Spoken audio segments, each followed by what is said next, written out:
सृष्टि के मालिक तुम ही हो, सारी सृष्टि के रक्षक तुम ही हो। करते हैं तुझको सादर प्रणाम, गाते हैं तेरे ही गुणगान।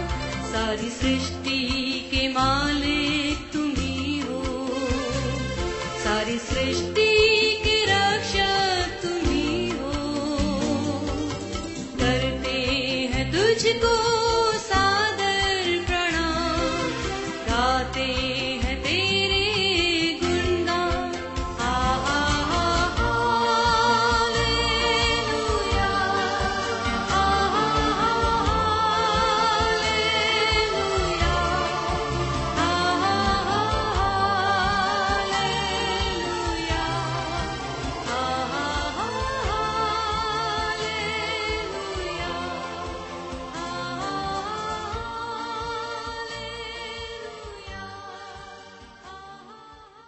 भक्तीला आपण प्रारंभ करूया. पिता, पुत्र आणि पवित्र आत्मा याच्या नावाने आमेन. मी देवाच्या वेदीजवळ जाईन, देव जो माझा आनंद व उल्हास आहे त्याकडे मी जाईन. यावेळेला आपण गीत ऐकणार आहोत आणि गीत गाऊन प्रभूच्या नावाला मान, महिमा आणि धन्यवाद देणार आहोत.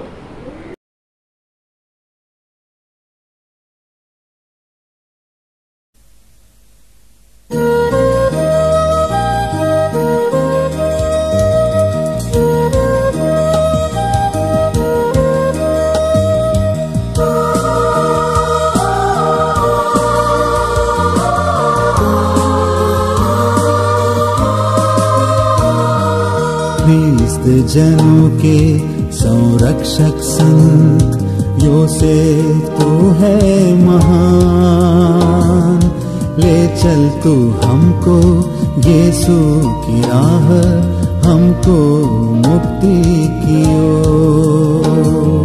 धन्य है तू है योसेफ, तू मानवों में महान, संत है तू है योसेफ, तू है हमारी शान।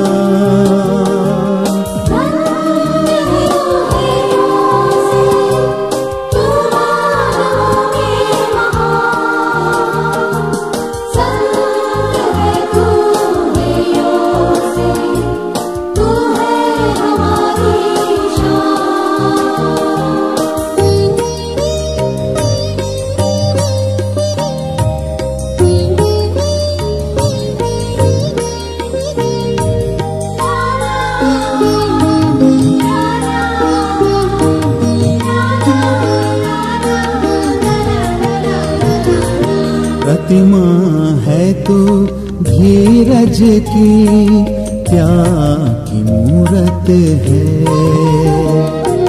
प्रतिमा है तू धीरज की, त्याग की मूरत है।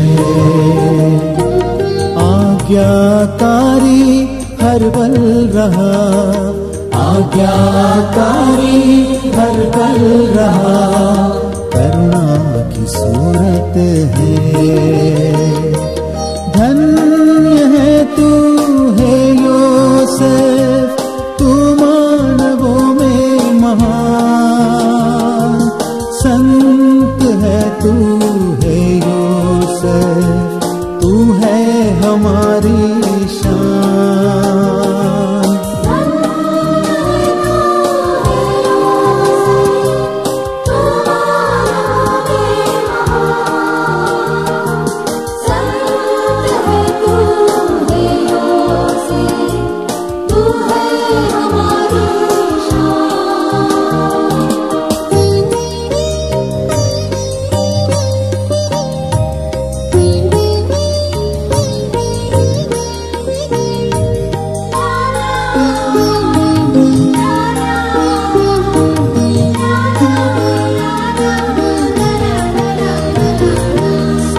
और न्याय के साए में तूने जीवन जिया,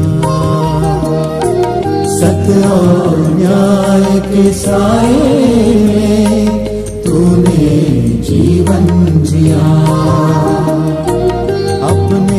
सुखों को तूने छोड़, अपने सुखों को तूने छोड़ यीशु का पालन किया। धन्य है तू है योसेफ, तू मानवों में महान। संत है तू है योसेफ, तू है हमारी शान।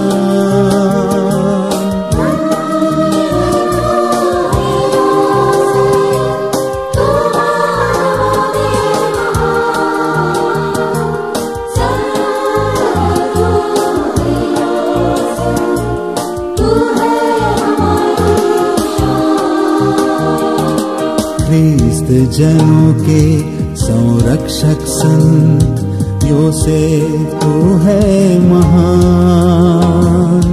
ले चल तू हमको यीशु की राह, हमको मुक्ति की ओर। धन्य है तू है योसेफ, तू मानवों में महान। संत है तू है योसेफ, तू है हमारी शान।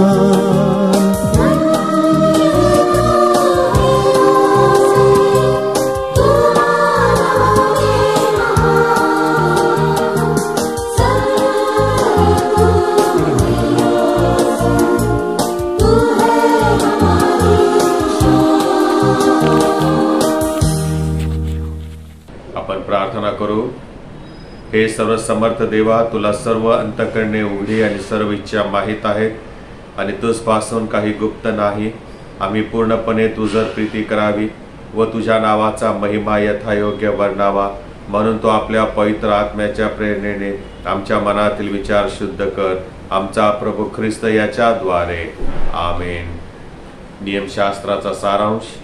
आपला प्रभू येशू ख्रिस्त म्हणाला, हे इस्रायला ऐक, आपला देव परमेश्वर अनन्य परमेश्वर आहे आणि तो आपला देव परमेश्वर याजवळ संपूर्ण अंतःकरणाने, संपूर्ण जीवाने, संपूर्ण मनाने व संपूर्ण शक्तीने प्रीती कर। हीच पहिली आणि मोठी आज्ञा आहे। हिच्यासारखी दुसरी एक आहे की तू आपल्या शेजाऱ्यावर स्वतःसारखी प्रीती कर। याहून दुसरी कोणतीही आज्ञा मोठी नाही। या दोन आज्ञावर सर्व नियमशास्त्र आणि संदेष्टांचे ग्रंथ अवलंबून आहेत। हे प्रभो, आम्हावर दया कर आणि या तुझ्या सर्व आज्ञा आमच्या अंतःकरणातली असे आम्ही तुला विनवितो। यावेळेला मननासाठी जे शास्त्रपाठ घेतलेले आहेत ते तुमच्या स्क्रीनवर दाखवले जातील। आपणास विनंती आहे की उपदेश सुरू होण्यापूर्वी कृपया आपण हे शास्त्रपाठ वाचावेत। स्तोत्र संहिता 19। जुन्या करारातून उत्पत्तीचा ग्रंथ याचा पहिला अध्याय 26व्या वचनापासून दुसऱ्या अध्यायाच्या 3ऱ्या वचनापर्यंत पहिला शास्त्रपाठ घेतलेला आहे। दुसरा शास्त्रपाठ नवीन करारातून घेण्यात आलेला आहे। कलसेकरास पत्र याचा 3रा अध्याय 12 ते 17 आणि 23 ते 24। मननासाठी जे शुभवर्तमान घेतलेले आहे त्याचं मी वाचन करत आहे। प्रभू तुम्हास असो। शुभवर्तमान संत मत्तय याने लिहिलेल्या शुभवर्तमानातील 13व्या अध्यायात शुभवर्तमान लिहिले आहे आणि त्याच्या 53व्या वचनापासून शुभवर्तमानास प्रारंभ होतो। नंतर असे झाले की दाखले समाप्त केल्यावर येशू तेथून गेला आणि स्वदेशी आल्यावर त्याने त्याच्या सभास्थानात त्यास अशी शिकवण दिली की ते थक्क होऊन बोलले, हे ज्ञान व पराक्रम याला कुठून? हा सुताराचा पुत्र ना? याच्या आईला मरिया म्हणतात ना? याकोब, योसे, शिमोन व यहुदा हे त्याचे भाऊ ना? याच्या बहिणी या सर्व आपणाबरोबर नाहीत काय? तर हे सर्व याला कुठून? असे ते त्याचविषयी अडखळले। येशूने त्यास म्हटले, संदेष्टाला आपला देश व आपले घर यात मात्र सन्मान मिळत नाही। तेथे त्यांच्या अविश्वासामुळे त्याने फारशी महत्कृत्य केली नाहीत। हे ख्रिस्ताचे शुभवर्तमान आहे। हे ख्रिस्ता तुझे गौरव असो। यावेळेला आपण सर्वजण मिळून प्रशिताचा मतांगीकार एकत्र म्हणूया। सर्व समर्थ एकच देव जो पिता, आकाश, पृथ्वी आणि सर्व दृश्य व अदृश्य वस्तू यांचा उत्पन्न करणारा, त्याविषयी मी विश्वास धरितो. आणि एकच प्रभू येशू ख्रिस्त, जो देवाचा एकुलता एक पुत्र, जो सर्व युगापूर्वी आपल्या पित्यापासून जनित झाला, देवापासून देव, प्रकाशापासून प्रकाश, खऱ्या देवापासून खरा देव, जो जनित आहे, कृत नाही, जो पित्याच्या तत्वाचा आहे, ज्याकडून अवघे झाले, जो आम्हा मनुष्यासाठी व आमच्या तारणासाठी स्वर्गातून उतरला आणि पवित्र आत्म्याच्या योगाने कुमारी मरिया हिसपासून देहधारी होऊन मनुष्य झाला आणि पंत पिलाताच्या वेळेस आम्हासाठी ज्याला कृषी दिले, ज्याने दुःख भोगिले व ज्याला पुरले, जो शास्त्रलेखाप्रमाणे तिसऱ्या दिवशी पुन्हा उठला आणि स्वर्गात चढला आणि पित्याच्या उजवीकडे बसला आहे आणि जो जिवंतांचा व मेलेल्यांचा न्याय करायला गौरवाने पुन्हा येणार आहे, ज्याच्या राज्याचा अंत होणार नाही, त्याविषयी मी विश्वास धरितो. आणि पवित्र आत्मा, जो प्रभू व जीवनदाता, पिता व पुत्र यांपासून जो निघतो आणि पिता व पुत्र यासहित ज्याची आराधना व गौरव होते, जो भविष्यवाद्यांकडून बोलत असे, त्याविषयी मी विश्वास धरितो. आणि एक पवित्र, कॅथलिक व प्रेषितीय एकलेसीविषयी मी विश्वास धरितो. पापांच्या क्षमेसाठी एक बाप्तिस्मा आहे असे मी पत्करितो. आणि मेलेल्यांचे पुनरुत्थान व परलोकीचे जीवन यांची मी प्रतीक्षा करीतो. आमेन. यावेळेला आपण देवाच्या वचनाकडे लक्ष देऊया. आपण प्रार्थना करूया. स्वर्गीय प्रभो, आम्ही स्तुती करीतो. ही वेळ तू आम्हाला तुझ्या वचनातून शिकण्यासाठी दिलेली आहेस. आणि प्रभुदेवपा, जे वचन आज आम्हाकडे तू पाठवणार आहेस त्याचा आम्ही आहे तसा स्वीकार करावा आणि तुझी जी योजना आहे आमच्या जीवनाबाबत ती आम्ही समजून घ्यावी आणि तुझ्या वचनातील शिक्षणाप्रमाणे आम्ही आमचं जीवनक्रम ठेवावा. म्हणून तो आम्हाला कृपा करी. बोलत असताना तुम्हाला शब्द दे आणि आपल्या आत्म्याने चालव. येशूच्या नावाने आमेन. आज आपण एका विशिष्ट व्यक्तीबद्दल ऐकणार आहोत. गेल्या वर्षी आपण संत मार्काच्या विषयी ऐकलेला आहे आणि ह्या रविवारी देखील पुन्हा संत मार्काबद्दल ऐकण्याऐवजी आपण शनिवारी जो विशेष दिन आहे संत योसेफाच्या बाबतीमध्ये आपण ऐकणार आहोत. हा दुसरा तिसरा कोणी नसून मरियेचा पती, नासरेतामधील सुतार, त्याच्याबद्दल आपण देवाचे आभार मानणार आहोत. पूर्वीच्या काळापासून आतापर्यंत प्रभू येशू ख्रिस्ताचा पिता जर कोण असेल तर योसेफ हेच मानलं जातं. पूर्वी देखील ज्या वेळेला येशू शरीराने या भूतलावर होता त्यावेळेला देखील येशूची ओळख सुताराचा मुलगा असेच होत असे. म्हणूनच मगाशी जे शुभवर्तमान वाचन केलं, मत्ताईचं शुभवर्तमान याचा 13वा अध्याय आणि त्याच्या 55व्या वचनामध्ये येशू ख्रिस्ताला पाहून लोक म्हणाले की हा सुताराचा पुत्र ना. आणि आपणा सर्वांना ठाऊक आहे की हा सुतार म्हणजे योसेफ आहे, जो मरियेचा पती होता. मी यावरती विचार करू लागलो. मग पवित्र शास्त्र या योसेफाबद्दल काय सांगतं? भले जरी जग योसेफ हा येशूचा पिता होता असं ओळखतं, पण शास्त्र काय सांगतं? त्यासाठी आपल्याला मत्ताईचं शुभवर्तमान याचा 1ला अध्याय आणि 18 ते 24 या वचनाकडे जावे लागणार आहे. योसेफाला परमेश्वराने संधी दिलेली होती. जे त्यानं पाहिलं, जे त्याने अनुभवलं, त्यावरती विश्वास ठेवून देवदूताने त्याला स्वप्नात येऊन दर्शन दिले आणि जे आश्वासन दिलं, जी खात्री दिली, त्याच्यावर विश्वास ठेवून मरियेचा स्वीकार करून मरियेसोबत राहायचं की त्यावरती अविश्वास ठेवून मरियेला सोडून निघून जायचं. चॉईस ही योसेफाकडे होती. योसेफाला स्वतंत्र इच्छा परमेश्वराने दिलेली होती, जी आपल्याला पण दिलेली आहे. चांगलं काय आणि वाईट काय याचं ज्ञान योसेफाला बरोबर होतं आणि म्हणून दिव्यदूताने त्याला सर्व काही समजावून सांगितले आणि त्याला संधी दिली. आणि आम्हाला शास्त्रामध्ये पाहायला मिळतं योसेफ हा धार्मिक मनुष्य होता आणि म्हणून देवावरती विश्वास ठेवून देवाच्या दूताने जे त्याला सांगितलं ते ऐकून त्याच्यावर विश्वास ठेवून त्याने मोठी रिस्क घेतलेली आहे. त्याने मोठा धोका पत्करलेला आहे. कसा, याकडे आपण थोडक्या वेळेमध्ये पाहणार आहोत. पहिली गोष्ट शास्त्रामध्ये पाहायला मिळते ती म्हणजे मत्ताईचं शुभवर्तमान. माझ्याबरोबर काढा बरं. मत्ताईचं शुभवर्तमान त्याचा पहिला अध्याय आणि 19 वचन. त्यामध्ये असं लिहिलेलं आहे की मरियेचा नवरा योसेफ हा धार्मिक असून तिचा उघड अपमान करावयाची त्याची इच्छा नसल्यामुळे तिला गुप्तपणे सोडण्याचा त्याने निश्चय केला. पहिली गोष्ट आहे, योसेफ धार्मिक असून. योसेफ हा धार्मिक मनुष्य होता असं देवाच्या वचनामध्ये आम्हाला पाहायला मिळतं. आता ही जी घटना आहे, मरिया पवित्र आत्म्यापासून गर्भवती होते काय आणि योसेफाला त्याची भनक सुद्धा नसते आणि मग अचानक ज्या वेळेला योसेफाला कळतं किंवा तो पाहतो त्यावेळेला त्याचा त्यावर विश्वास बसत नाही आणि काहीतरी यामध्ये गडबड आहे असं त्याला वाटू लागलं, काहीतरी घोटाळा आहे असं त्याला वाटू लागलेलं आहे आणि त्यामुळे आम्हाला असं पाहायला मिळतं की तो तिला गुप्तपणे सोडण्याचा विचार करत होता. आता पूर्वीच्या काळी प्रियानो आम्हाला आणि त्यामुळे त्यांची मागणी तुटण्याची शक्यता अधिक बळावलेली होती. ती अविवाहित होती आणि त्यातल्या त्यात आता ती कुमारी माता बनत चाललेली आहे. हे जेव्हा योसेफानं पाहिलं त्यावेळेला त्याला धक्का बसलेला आहे. पहिल्या शतकामध्ये अशी घटना एखाद्या कुटुंबामध्ये घडणे, एखाद्या तरुण मुलीच्या जीवनामध्ये घडणं किती भयानक असेल आणि त्याचा विपरीत परिणाम तिच्या कुटुंबावर, तिच्या जीवनावर किती होत असेल हे आपण विचार न केलेलाच बरा. आता या ठिकाणी योसेफाला धार्मिक म्हटलेला आहे. धार्मिक याचा अर्थ तो मोशेच्या नियमशास्त्राप्रमाणे, ज्याला तोरह म्हटलेला आहे, या मोशेच्या नियमशास्त्राप्रमाणे, तोरहाप्रमाणे जीवन ठेवणारा मनुष्य होता. त्या शिकवणीप्रमाणे तो चालणारा मनुष्य होता आणि त्यामुळे त्याला धार्मिक असे गणण्यात आलेलं आहे.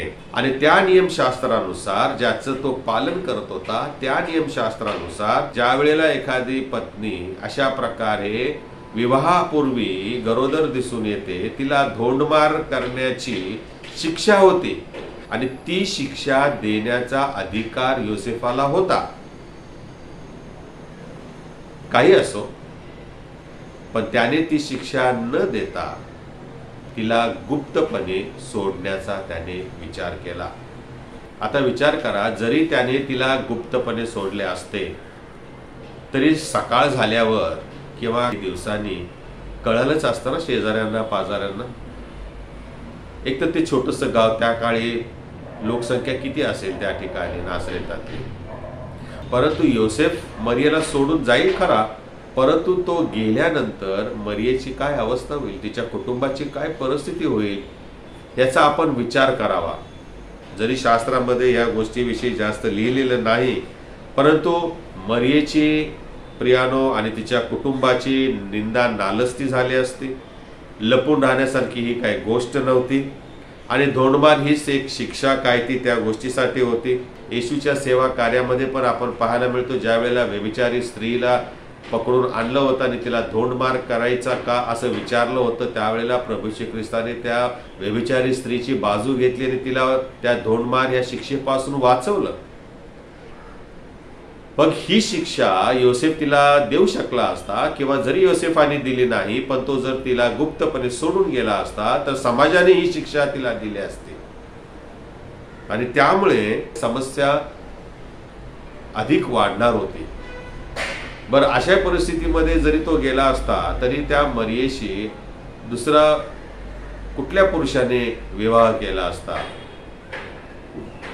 बरं, हे सर्व जरी झालं तरी मग आमचा प्रभू श्री ख्रिस्त जो कुमारी मातेच्या पोटी येणार होता त्याचं येणं कशा प्रकारे झालं असतं आणि तारणाच्या योजनेला किती मोठी खीळ बसली असते.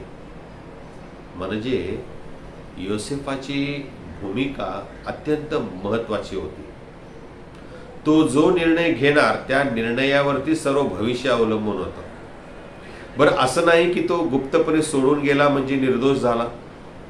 कदाचित तो धार्मिक होता, तो सज्जन होता म्हणून लोकांनी त्याच्यावरही प्रश्नचिन्ह केला असता. त्याला पण इज्जत होती, इब्रत होती, समाजामध्ये त्याला चांगलं स्थान होतं, तो धार्मिक होता आणि त्यामुळे या घटनेमुळे प्रियानो, मरिया, तिचं कुटुंब आणि योसेफ या सगळ्यांना धोका होता आणि म्हणून प्रभू देवदूतांच्या मार्फत त्याच्याशी बोलत होता आणि निर्णय घेण्यासाठी देवदूतांनी योसेफाला समय दिलेला आहे. दुसरी गोष्ट आम्हाला पाहायला मिळतं आणि ती म्हणजे देवाचा दूत योसेफाच्या स्वप्नात आला आणि त्याला दर्शन देऊन आश्वासन देत आहे. पहा बरं काय म्हटलेलं आहे. मत्तयाचं शुभवर्तमान याचा 1 अध्याय आणि 20व्या वचनामध्ये असं लिहिलेलं आहे, तो या गोष्टींच्या विचारात आहे तोच पहा, प्रभूच्या दूताने त्याला स्वप्नात दर्शन देऊन म्हटले, योसेफा, दाविदाच्या पुत्रा, तू आपली स्त्री मरिया हिचा स्वीकार करावयाला भिवू नको, कारण तिच्या ठाई जो गर्भ आहे तो पवित्र आत्म्यापासून आहे. पुढे 22वं वचन मी वाचत आहे, हे सर्व अशासाठी झाले की प्रभूने संदेष्टांच्या द्वारे जे सांगितले होते ते पूर्ण व्हावे. ते असे की पहा, कुमारी गर्भवती होऊन पुत्र प्रसवेल आणि त्याला इम्मॅन्युएल म्हणतील. या नावाचा अर्थ आम्हा बरोबर देव असा आहे. प्रभूच्या दूताने योसेफाला स्वप्नात दर्शन देऊन असं म्हटलेलं आहे. प्रियानो, पूर्वी स्वप्नांना अनन्यसाधारण महत्व असे. देव मनुष्यांशी बोलत असताना त्या मनुष्याच्या जीवनामध्ये परमेश्वराची योजना राबविण्यासाठी परमेश्वर स्वप्नांच्या द्वारे दर्शन देऊन मनुष्यांशी बोलत असे. म्हणजेच स्वप्न हे परमेश्वराचं मनुष्याशी बोलण्याचं एक माध्यम असे. मत्तयाने जी स्वप्ने लिहिलेली आहेत ही सगळी स्वप्ने येशू बाळाचा बचाव करण्यासाठी होती असं आम्हाला शास्त्रामध्ये पाहायला मिळतं. योसेफ हा देवावर विश्वास ठेवणारा होता आणि त्यामुळे देवाच्या मार्गदर्शनपर स्वप्नांच्या वरती देखील त्याने विश्वास ठेवला आणि त्याने धोका पत्करण्याचे ठरविले. काय होता त्याचा धोका? त्याला धोका कशाचा होता? स्वतःची इबरत जाणार होती, इज्जत जाणार होती, लोक काय म्हणतील, आणि मग अशा प्रकारे त्याची पत्नी विवाहपूर्व गरोदर आहे, मग लोक किती नावे ठेवतील. आता ह्या सगळ्या गोष्टी ज्या आहेत, समाजाच्या टीका, समाजाचा विरोध, समाजाचे टोमणे, समाजाचं बोलणं, हे सगळं त्याला एका क्षणामध्ये त्याच्या डोळ्यासमोरून येऊन जात असेल. पण हा सगळा धोका त्याने प्रभूसाठी पत्करण्याचं ठरवलं. योसेफाचे स्वप्नांकडे पूर्ण लक्ष होते. देव त्याच्याद्वारे जे त्याला मार्गदर्शन करत होता त्याप्रमाणे तो वागत होता आणि देवाच्या वचनांचं पालन करत होता. आणि म्हणून पहिलं जे स्वप्न त्याला पडलं, ज्यामध्ये देवाचा दूत त्याला येऊन दर्शन देऊन म्हणतो, मत्तयाचं शुभवर्तमान याचा 1 अध्याय आणि 20व्या वचनामध्ये आपण पाहिलेलं आहे. पहिलं स्वप्न, तो या गोष्टींच्या विचारात असता प्रभूच्या दूताने त्याला स्वप्नात दर्शन देऊन म्हटले, योसेफा, दाविदाच्या पुत्रा, तू आपली स्त्री मरिया हिचा स्वीकार करण्यास भिवू नको, कारण तिच्या ठाई जो गर्भ आहे तो पवित्र आत्म्यापासून आहे. पहिलं स्वप्न योसेफाला सांगितलेलं आहे, घाबरू नकोस, तुझी स्त्री जी आहे तिच्या उदरीचो जे बालक आहे ते पवित्र आत्म्यापासून आहे. त्याला खात्री दिली, त्याला आश्वासन दिलेलं आहे आणि त्यावर त्याने विश्वास ठेवला.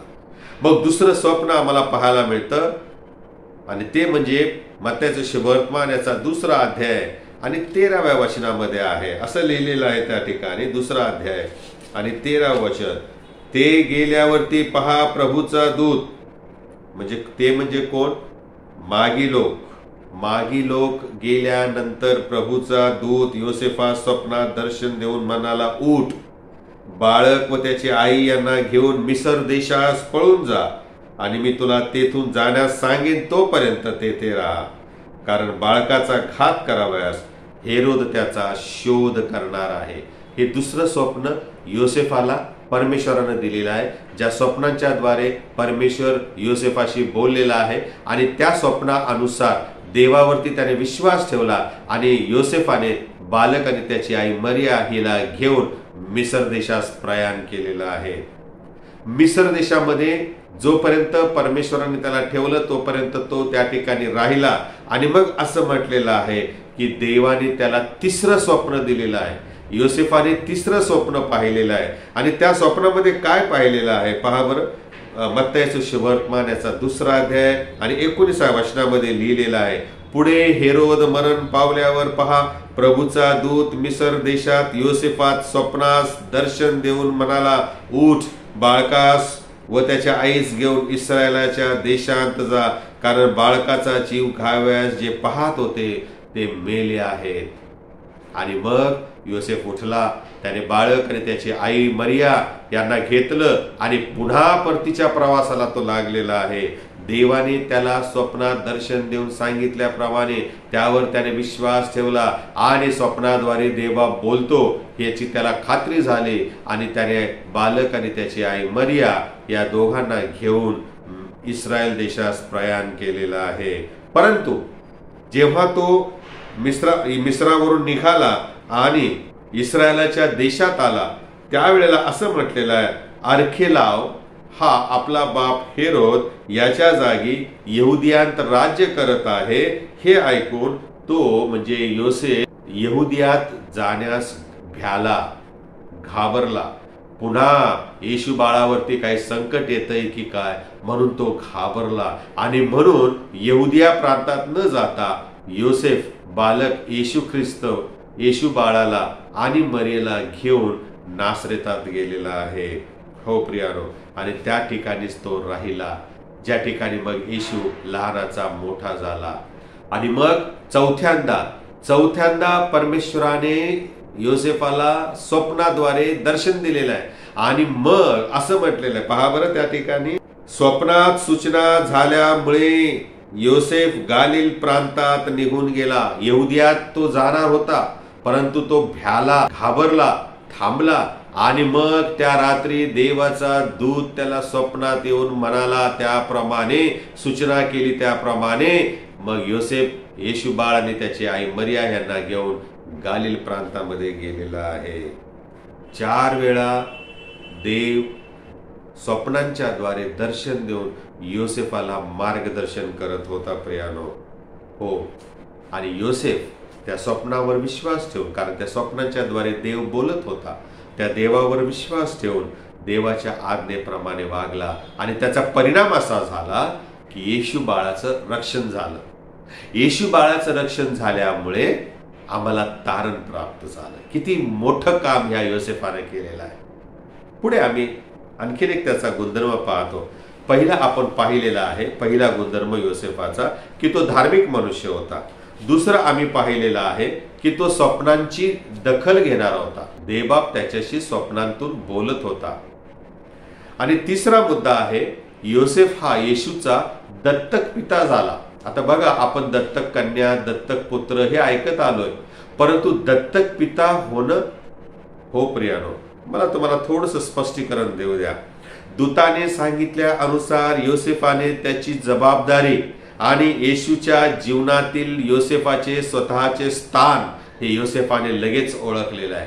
त्याने समजून घेतलं की हा जो मुलगा आहे ज्याचं नाव येशू ठेवलेलं आहे, ज्याला इम्मॅन्युअल म्हणतील, हे खुद्द देव आहे. पवित्र आत्म्यापासून गर्भधारणा होऊन ह्या जगामध्ये जन्म घेतलेला हा देव आहे. आणि म्हणून योसेफ हा येशूचा मानवी पिता नव्हता, तरी देखील येशू हा देवपुत्र होता आणि म्हणून योसेफाला आता त्याला पित्याचं प्रेम देण्याची जबाबदारी आली होती. येशूचा पिता म्हणून सांभाळ करण्याची जबाबदारी देवाने योसेफावरती दिली. हे योसेफाने लगेच ओळखले आणि म्हणून स्वतःचा पुत्र नसताना देखील तो देवपुत्र आहे हे समजून तो त्याचा दत्तक पिता झाला. किती आनंदाची गोष्ट आहे. जसं वधस्तंभावर असताना येशू ख्रिस्ताने त्याची आई मरिया हिला योहानाच्या हाती स्वाधीन करताना योहानाला म्हटले, मुला ही पहा तुझी आई, आणि तिला म्हटला हा तुझा पुत्र. दत्तक पुत्र म्हणून योहानाला मरियेच्या हाती स्वाधीन केलेला आहे. मरियेचा स्वीकार करून, येशूचे नामकरण करून, येशू हा देवपुत्र आहे आणि मी त्याचा ह्या भूतलावरील दत्तक पिता आहे हे त्याने वारंवार आपल्या येशूच्या पालन पोषणाच्या द्वारे दाखवलेलं आहे. तो येशू सोबत नेहमी असेल आणि यामुळेच येशूच्या वंशावळीमध्ये योसेफाचं नाव समाविष्ट करण्यात आलेलं आहे. त्या येशूवरील विश्वासाने आम्हाला देवाने त्याची मुले होण्याचा अधिकार दिला आणि त्यामुळे आम्ही येशूसह देवाचे दत्तक पुत्र आणि कन्या झालेलो आहोत. येणेकरून ख्रिस्तासह स्वर्गाचे आम्ही वारिसदार झालेलो आहे. चौथा मुद्दा, पहिलं पाहिलं आपण, योसेफ हा धार्मिक मनुष्य होता. दुसरी गोष्ट आम्ही पाहिली की योसेफ हा स्वप्नांची दखल घेणारा, म्हणजे स्वप्नांच्याद्वारे देवबाप जे त्याला सांगत होता त्याप्रमाणे आज्ञा पालन करणारा होता.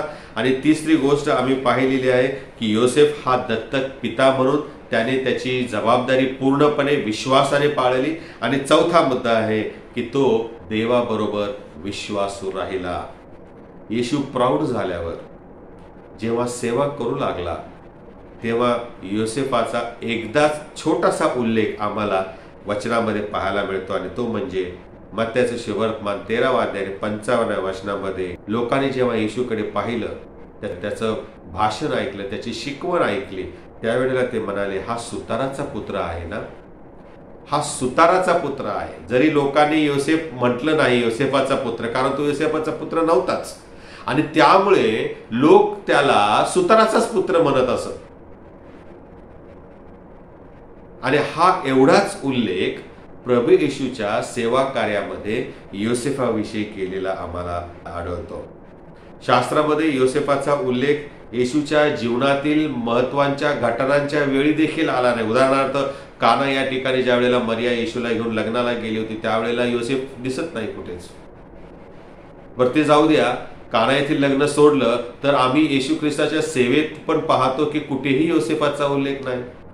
त्या वधस्तंभाच्या वाटेवरती देखील नाही, त्या कालवरी टेकडीवरती देखील आम्हाला योसेफ आढळत नाही. याचाच अर्थ असा की शास्त्राचा अभ्यास करणाऱ्यांचं असं मत आहे की ज्या वेळेला प्रभू श्री ख्रिस्ताने सेवेला प्रारंभ केला त्या अगोदरच कदाचित योसेफ हा मरण पावला असावा. दंतकथा आहे, जेव्हा योसेफाचं मरियेशी मागणी झाली होती त्यावेळेला मरिया ही कुमारिका होती, परंतु योसेफ हा प्रौढ व्यक्ती होता, तो वयाने मोठा होता आणि म्हणून त्याचं चित्र जिथे जिथे तुम्ही पाहाल त्यावेळेला चित्रामध्ये त्याची दाढी वाढलेली आणि राखाडी रंगाची दाढी दाखवलेली असते.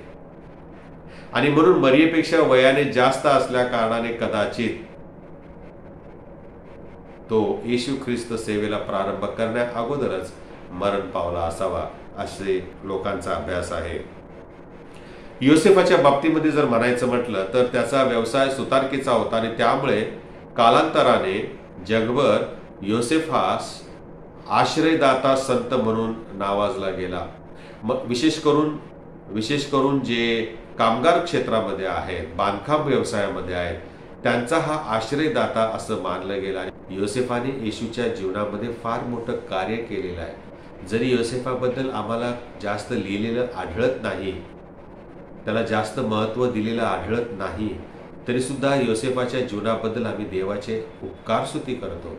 कारण योसेफाने जरी तो दत्तक पिता असला, स्वतः येशूचा मानवी पिता नसला, तरी देखील त्याने मानवी पित्यापेक्षाही जास्त प्रेम येशूवर केलं, येशूची काळजी घेतली, येशूला कौटुंबिक वातावरण दिलं, आनंद दिला, त्याला सुख दिलं, त्याचं पालनपोषण केलं.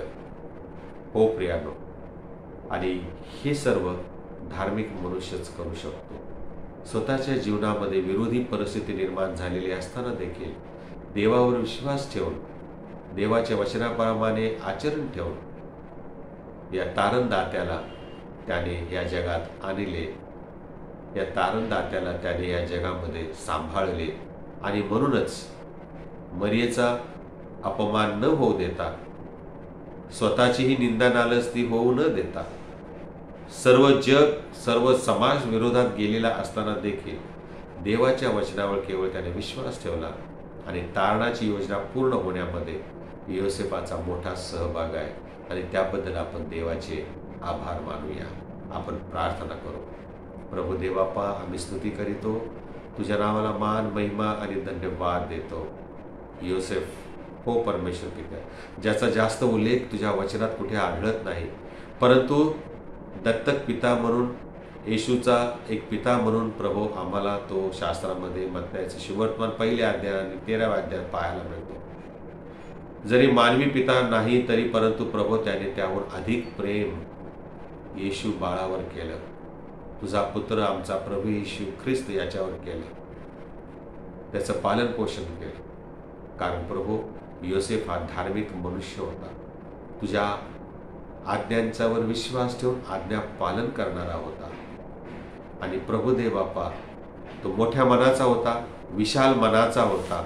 आणि म्हणूनच आम्ही पाहतो की तो आपली भूमिका जबाबदारीने पूर्ण करत होता. तुझी त्याला कर्तव्य दिलं होतंस ते विश्वासाने त्याने पूर्ण केलेलं आहे आणि तुझ्याशी तो शेवटपर्यंत विश्वासू राहिला.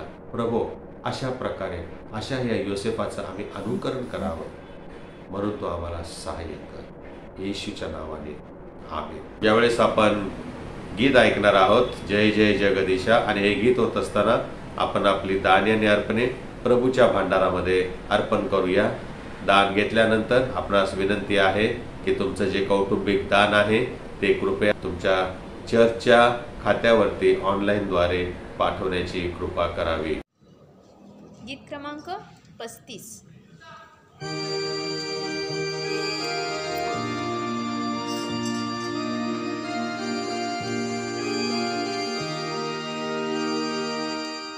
जय जय जगदीशा जगाला तुझी मात्र आशा. जय मंगलधामा जगावर तुझा मात्र प्रेमा. जय जगन्नाथा जगाला तुझा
आपण आपली अर्पणे आदराने आणि सद्भावाने प्रभूला सादर करूया. देवाच्या वचनामध्ये असं लिहिलेलं आहे, लोकांनी जसे तुमच्याशी वागावे म्हणून तुमची इच्छा आहे तसेच तुम्ही त्याच्याशी वागा, कारण नियमशास्त्र आणि संदेष्टांचे ग्रंथ हेच होत. आपण प्रार्थना करू. हे जगाच्या निर्माणकर्त्या पवित्र दूत तुझी निरंतर आराधना करीतात. सर्व काही तुझ्यापासून प्राप्त होते, तुझ्याच हातून प्राप्त झालेले आम्ही तुला देत आहोत. ही धर्मदाने व अर्पणे जी तुझ्या पवित्र मेजावर आम्ही स्वस्ते सादर करीत आहोत, त्यासहित आम्ही आपणाला अर्पण तुझ्या सेवेकरिता तुझा प्रताप ईश्वराला सादर करीतो. त्यांचा तू स्वीकार कर असे आम्ही तुला नम्रपणे विनवितो. येशू ख्रिस्त आमचा प्रभू याच्या द्वारे आमेन. यावेळेला आपण मध्यस्थीच्या प्रार्थनेमध्ये जाऊ. आपला देश राष्ट्र यामध्ये शांतता आणि ऐक्य प्रस्थापित व्हावं आणि आपल्या देशामध्ये देवाची कृपा अधिक व्हावी. संपूर्ण आपला देश आणि सर्व जग, त्यामध्ये सारे देश कोरोना या विषाणूने बाधित आहेत. लाखो लोक मरण पावलेले आहेत.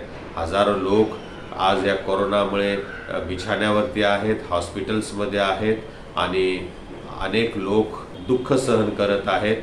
अनेकांना बेड्स मिळत नाहीत, ऑक्सिजन मिळत नाही, रेमडेसिवीर इंजेक्शन मिळत नाही आणि म्हणून आपण या सर्व लोकांसाठी विशेष प्रार्थना करूया। त्याच प्रकारे अनेक लोक आहेत जे मरण पावलेले आहेत, आपल्यामध्ये पण अनेक देवाचे लोक, देवाचे सेवक, पाळक वर्ग परमेश्वरामध्ये ते निजधाम झालेले आहेत, परमेश्वरामध्ये ते विसावा पावलेले आहेत आणि म्हणून त्यांच्या दुःखी कुटुंबियांसाठी पण आपण यावेळेला प्रार्थनेमध्ये आठवण ठेवूया। त्याच प्रकारे आपल्या देशामध्ये जे लसीकरणाची मोहीम सुरू झालेली आहे ती देखील आशीर्वादित व्हावी, त्याद्वारे लोकांना आरोग्य प्राप्त व्हावे म्हणून पण प्रभूजवळ आपण प्रार्थना करू। आपल्यामध्ये जे आजारी आहेत, रोगी आहेत, दुखणायत आहेत, ज्यांची नावे आम्हाला ठाऊक नाहीत, अशा सर्वांसाठी आपण यावेळेला प्रभूजवळ याचना आणि विनंती करूया। हे सर्व समर्थ सदैव जिवंत ईश्वरा, आम्ही सर्व मानवासाठी प्रार्थना, विनंत्या आणि उपकार स्तुती करावी असे तू आम्हास आपल्या पवित्र प्रेषिताकडून शिकवले आहे। तुझा दैवी प्रतापशाली विश्वास आम्ही नम्रतेने विनवितो, तू परमदयेने या आमच्या प्रार्थना मान्य कर व सार्वत्रिक एकलेसियस सर्वदा सत्य, ऐक्य आणि एकमत यांच्या आत्म्याने प्रेरित कर। जे तुझे पवित्र नाम पत्करितात त्या सर्वांनी तुझ्या पवित्र वचनाच्या सत्यार्थाविषयी एकमताचे असून एकीने व दैवी प्रेमाने राहावे असे तू कर। हे स्वर्गीय बापा, सर्व बिशप, प्रिस्ट व डिकन यांनी आणि विशेष करून तुझे सेवक, आमचे मेट्रोपॉलिटन व आमचे मॉडरेटर पी.सी. सिंग, आमचे बिशप प्रकाश पाटोळे यांनी आपल्या आचरणाने आणि तत्वनिष्ठेने तुझे खरे आणि जीवनदायी वचन प्रगट करावे म्हणून तू त्यास अनुग्रह दे। तुझ्या एक्लेसियाची उभारणी व शुभवर्तमानाचा प्रसार करावा म्हणून ज्या तुझ्या सेवकास निर्णय कामे करण्यास तू पाचारण केल्यास त्यांना आशीर्वाद दे आणि सर्व जग तुझ्या सत्याच्या ज्ञानाने भरले जावे असे कर। तुझ्या सर्व लोकांनी आणि विशेष करून जे भक्त येथे जमले आहेत त्यांनी नम्र अंतकरणाने व योग्य भक्ती भावाने तुझे पवित्र वचन ऐकून स्वीकारावे आणि तुझी सेवा खरेपणाने, पवित्रपणे व धार्मिकतेने आयुष्यभर करावे म्हणून तू त्यांना आपला दिव्य अनुग्रह दे। आम्ही तुला विनवितो की सर्व राष्ट्रांना नीतिमत्तेच्या आणि शांततेच्या मार्गाने चालेल आणि त्यांचे राज्यकर्ते, विशेष करून आमचे राष्ट्रपती, पंतप्रधान आणि राज्यपाल व त्यांच्या अधिपत्याखाली असलेले अधिकारी यांनी तुझ्या लोकांस न्यायाने आणि शांततेने वागवावे म्हणून त्यास मार्गदर्शन कर। आम्ही तुला अशी विनंती करीतो की तुझ्या स्वर्गीय आशीर्वादाने टंचाई आणि दुष्काळ यापासून आमचा बचाव व्हावा आणि भूमीचे उत्पन्न हंगामानुसार कृतज्ञ अंतकरणाने आम्ही उपभोगावे असे तू कर।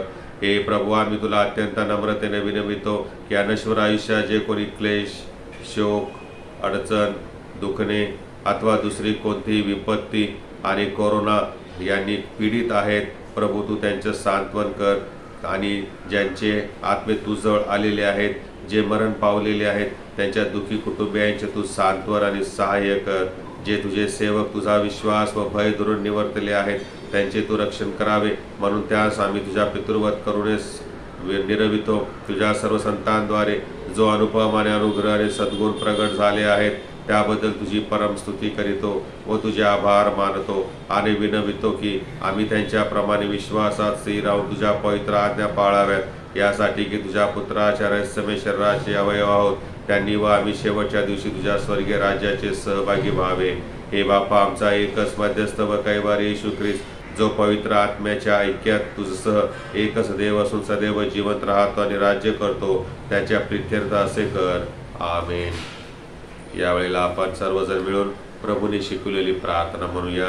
हे आमच्या स्वर्गातील बापा, तुझे नाम पवित्र मानले जाओ, तुझे राज्य येवो, जसे स्वर्गात तसे पृथ्वीवरही तुझ्या इच्छेप्रमाणे हो। आमची रोजची भाकर आज आम्हास दे आणि जसे आम्ही आपल्या अपराधांची क्षमा करीतो तशी तो आमच्या अपराधांची क्षमा कर आणि आम्हास परीक्षेत आणू नको तर आम्हास वाईटापासून सोडव, कारण की राज्य, सामर्थ्य आणि गौरव ही सर्व काळ तुझीच आहेत। आमेन।